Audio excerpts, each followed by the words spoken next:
Next up, Russ and I are going to talk about the Arrow releases for September and October, including Carlito's Way, Psycho, and more.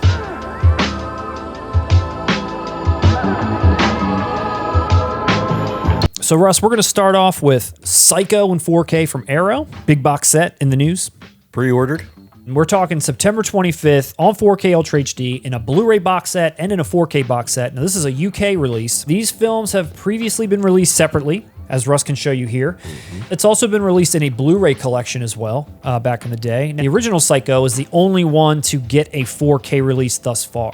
But there have been regulars, steelbooks, Everything Blue even put out a 4K steelbook release of Psycho a little while back. But Arrow is inviting you back to the Bates Motel, Russ. The crowning jewels in my Psycho collection would be the special edition Scream Factories with the slips, which you can't get anymore. Psycho 3, and this was not a special edition, so it did not include a slip, but the Scream Factory release of Psycho 4. I'm such a fan also. I've kept this DVD, man. Wow. Now, does anybody out there know why I have to keep this DVD? Yeah, maybe. I don't know. This features this TV Bates Motel. movie, Bates Motel. With Lori Petty. Yeah, and Bud Cort. I still haven't watched it, but I know like that's never going to be on any future release, so I have to. I have to preserve Bud Cort's legacy. And Lori Petty. Psycho 2, 3, and 4 are getting 4K releases and restorations, Russ, to be included in this box set, which is pretty wild. Many features across all releases. Except for 4, there's not a lot of features there. Never was. Nearly all of them are recycled. You are going to get 2 new commentaries, 1 new interview, and a new visual essay spread across, but pretty much everything here is just coming from before. Mainly, you're getting just the 4K editions of all these, which is what people are really liking. Now, the box itself, I think, looks pretty cool. And also, it does have, for all the purists out there, all the art that you're seeing here is double-sided with the original, plus the posters, double-sided with the original. But I will say, I think this new art looks kind of fucking cool. Mm-hmm. Doesn't it look cool? I love it, dude. It's like kind of raw looking. Dude, think about it. 3 days out of the week, you can have your original artwork and feel classy. And then the other 4 days, you can keep it funky and do this shit. What? Dude, I pre-ordered this so hard. You have no idea. 120-page book, 9 art cards, reversible posters with new and OG art, and even the outside slip here with the iconic shower scene. I mean, I'll tell you this. This is another one of those where I barely remember the original, and I have not seen any of the sequels at all. Which one's got Vince Vaughn? That's the remake. Dude, I erased that remake so far out. I don't even think about it anymore. In terms of the series as a whole here, is this the typical situation where it just starts up high and goes downhill, or are there some bright spots within these sequels, Russ? Psycho doesn't apply to that because there was such a large gap. The original came out in 1960. Nobody wanted to make a sequel to it. Nobody wanted to greenlight a sequel. It was seen, and honestly, the way it ends, how do you make a sequel to True, it? You know? Great film. The original is one of my top favorite horror films of all time. Very personal to me. My mother liked Alfred Hitchcock. Her and I didn't agree on many other movies, but I watched this and I loved it. And I was 11 years old when I saw it, which was the perfect age because I wasn't spoiled by pop culture. I didn't know Norman Bates was his mother. Yeah. And I also was old enough, being 11, that I understood the twist. Yeah. You know what I mean? Even when the dude at the end of the movie is given all this exposition, just explaining it. A man who dresses in women's clothing in order to achieve a sexual change or satisfaction is a transvestite. I literally was shocked. It was a twist to me when I saw it. Yeah. And it when it was black and white, I was a young kid. It held my interest. So special place in my heart. No sequels should exist.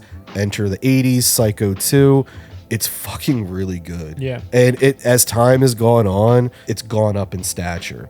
And the brilliance about Psycho 2 is it's played like a drama, and Norman is a victim in it. He's trying to acclimate back into society. He gets let out after all these years because he was insane. The whole movie, he's really trying to do good. And Yeah. He's kind of getting harassed and all that. Different direction for a sequel. But to there is horror. a twist at the end. Oh. And like I said, people, I think at the time, critics and everyone, they just hated it because the idea of Psycho 2 pissed them off. And it's in color now. It's like a whole different vibe. But Psycho 2 did this interesting inverted twist on the character because because like, you really care for him in 2.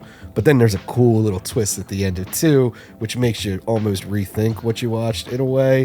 It's low key, fucking excellent. Psycho 3, that was just, we're in the 80s. We had to keep going. This was the bloat. It kind of feels, Psycho 3 feels more like a slasher in a way. And Psycho 4, if I'm not mistaken, debuted on like Showtime or something. Oh, the beginning. I always found it creepy. But basically this one, it's Norman. He's calling into a radio station and basically just describing his childhood. Shouldn't we be getting back to the focus of your show? Let me know in the comments if I'm wrong. As a child, I remember feeling like there was a very heavy sense of incest, like suggested. And it's very, it has like a soap opera-ish look because it was TV. Yeah. I remember it just made me feel very uncomfortable. And I ended up liking it because that uncomfortable feeling, that's hard. That's It hard. did what it did. Yeah. So like I said, to me, this is a strong-ass series. 1 is the classic. 2 is the little sequel that could. And 3 is entertaining, and 4, take it or leave it. Take it or leave it. And you know me, Russ, I'm a box set kind of guy. I'm not going to probably pick this up, but this looks solid for any fan of this series. I'm Yes. sure you're picking this up for sure. Some new special features, new 4K restorations for everything, all packaged together. Wonderful. And it's not as expensive as you'd think. It's cheap, really.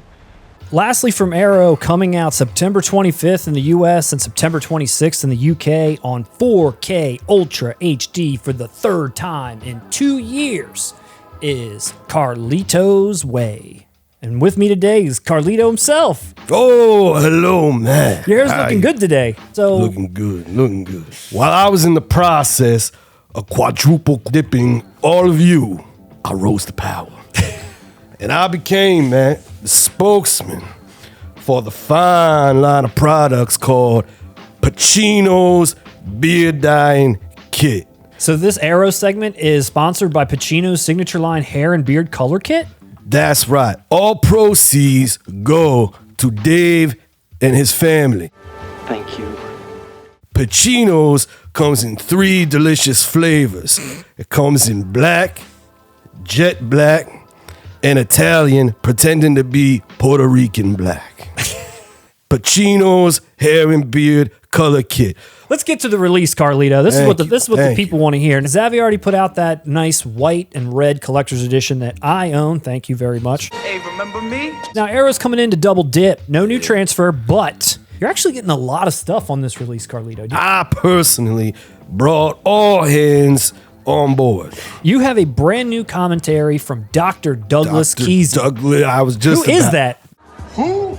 There's also a new interview with the author of Carlito's Way and After Hours, which the film is based. There's also a new interview with the editors of the film, a new appreciation of De Palma. Then you got archival interviews with De Palma and the making of documentary, which were both on our previous release that we have, plus limited edition packaging, a double-sided poster, 7 double-sided lobby cards, and a collector's booklet.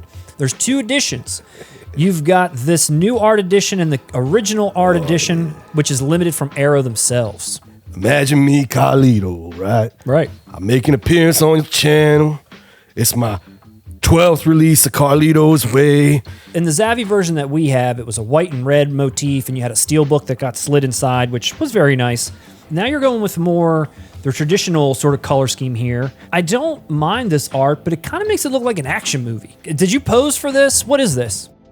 Well, there is some action in the movie, man. There are plenty of scenes of me running in the rain, running in a train station, running away from logical thought by supporting Dave. A lot of action in this movie. I owe Dave. You don't know him shit! It's hard for me to justify double dipping on this other than to support, I guess, your lavish lifestyle, but I do like this original art version. Thank you very much, man. And you need to support it. Like, I'm only going to do this to you about maybe 6 or 7 more times. It's a great film. It's an awesome release. Double dips suck. Before we get out of here, can I get your thoughts on one last thing?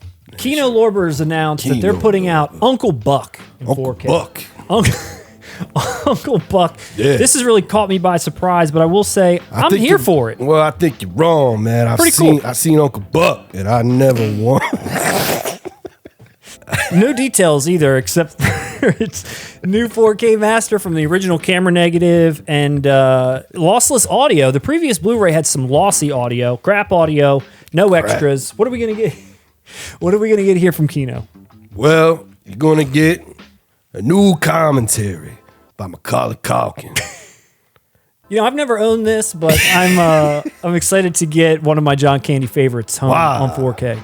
Well, that's all we got the time for, Carlito. Thank you, everybody, for sticking in there. It is always a pleasure being on this channel. Once again, Pacino's beard dyeing trimming kit, available exclusively in the Amazon. Oh, my God.